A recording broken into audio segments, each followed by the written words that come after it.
আসসালামু আলাইকুম রহমতুল্লাহ। আমরা এসেছি মার্কিন যুক্তরাষ্ট্রের একটি শপিং মলে। এটা হচ্ছে ওয়ালমার্ট।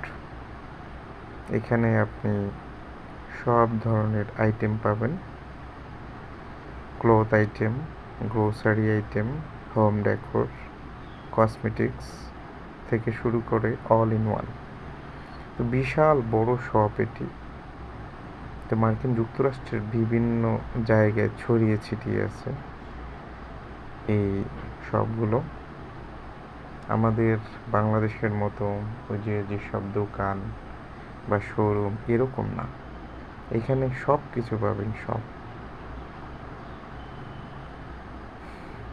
কত পরিষ্কার পরিচ্ছন্ন, লাইটিং ব্যবস্থা কত উন্নত দেখেন। এখানে আপনি চোর খুঁজে পাবেন না। সৎ, ওদের ব্যবহার খুবই ভালো, খুবই সৎ।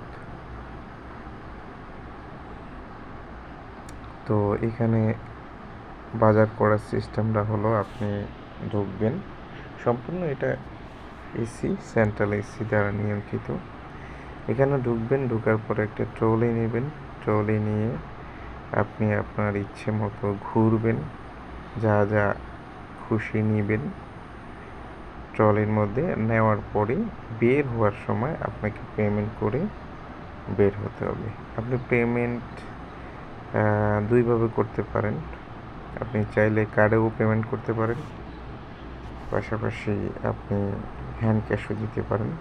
হ্যান্ড ক্যাশও সরাসরি ওরা হাতে নেয় না, হ্যান্ড ক্যাশও আপনাকে মেশিনে দিতে হবে।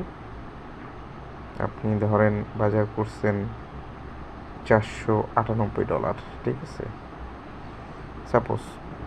তো আপনি $500 একটি নোট, যদি আপনার কার্ড নেই, আপনি হ্যান্ড ক্যাশ দিবেন, তো সেই ক্ষেত্রে ওই মেশিনের মধ্যে $500 দিয়ে দিতে হবে।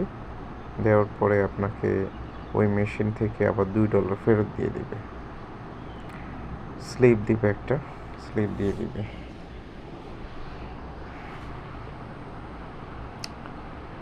তো এটা এত বিশাল, এটা আপনি ঘুরে আসলে শেষ করতে পারবেন না। এটা বিশাল, অনেক জায়গা নিয়ে। দেখেন, আমি উভয় দিকে আপনাদেরকে দেখাচ্ছি। তো আসলে ওখানে গেলে ভালো পরিমাণে ডলার নিয়ে যাইতে হয়, কারণ অনেক কিছুই দেখলে আপনার পছন্দ হবে, আপনার নিজের জন্য, আপনার আত্মীয় স্বজনের জন্য।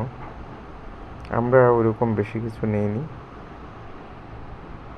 আসলে আমাদের ঘুরতে যাওয়ার এই উদ্দেশ্য, যে দেখার পরে যদি লো বাজেটের মধ্যে কিছু পাওয়া যায় সেটা নেওয়া। তো সেটাই করেছি। আমি ঘুরে নিয়েছি কয়েকটা, 4-5টা। ঘড়ির বাজেট ছিল মোটামুটি $10 থেকে $12 পার পিস।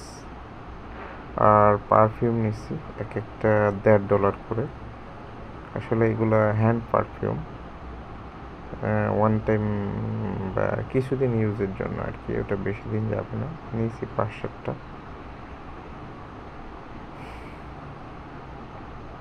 তো এখানে আসলে মানুষ মনে করে যে চাইনিজ মাল শুধু বাংলাদেশে, Chinese product all over the world. এখানে আপনি ম্যাক্সিমাম প্রোডাক্টই পাবেন চাইনিজ, বিশেষ করে ইলেকট্রনিক্স আইটেম, তারপরে হচ্ছে আপনার হোম ডেকোরের আইটেম, তারপরে নিত্য প্রয়োজনীয় যেই আপনার বিভিন্ন কিছু বাসা বাড়িতে যেগুলো নিত্য প্রয়োজনীয়, ম্যাক্সিমামই চাইনিজ। কারণ চায়নাদের থেকে এত কম দামে জিনিসপত্র কেউ বানিয়ে দিতে পারবে না। আপনি মার্কিন যুক্তরাষ্ট্রে একটা জিনিস তৈরি করলে সেটার দাম হবে গিয়ে আপনার, সেটার দাম যদি $100 হয়, চাইনিজরা সেটা আপনাকে $20 দিতে পারবে, ঠিক আছে। আর একটা বিষয় হলো যে আইফোন, আপনারা জানেন আইফোন মার্কিন যুক্তরাষ্ট্রে যে বিক্রি হয় 1.5 লাখ টাকা, 2 লাখ টাকা, অনেক দাম আইফোনের। অথচ এই আইফোন তৈরিতে খরচ মাত্র 20 থেকে 25 হাজার টাকা। কিছুদিন আগে চীন সেটা প্রকাশ করে দিয়েছে, কারণ এটা কিন্তু চীনের কাছ থেকে আমদানি করে মার্কিন যুক্তরাষ্ট্র সেটা রপ্তানি করে। তাদের আসলে মার্কিন যুক্তরাষ্ট্রের এইসব দেখেন বিভিন্ন রকমের যে ফল এগুলা প্যাকেটজাত করা,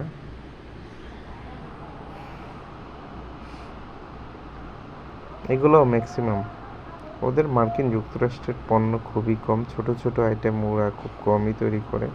ওরা বিশ্বব্যাপী আপনার অস্ত্র রপ্তানি থেকে শুরু করে অন্যান্য ব্যবসায় বেশি জড়িত।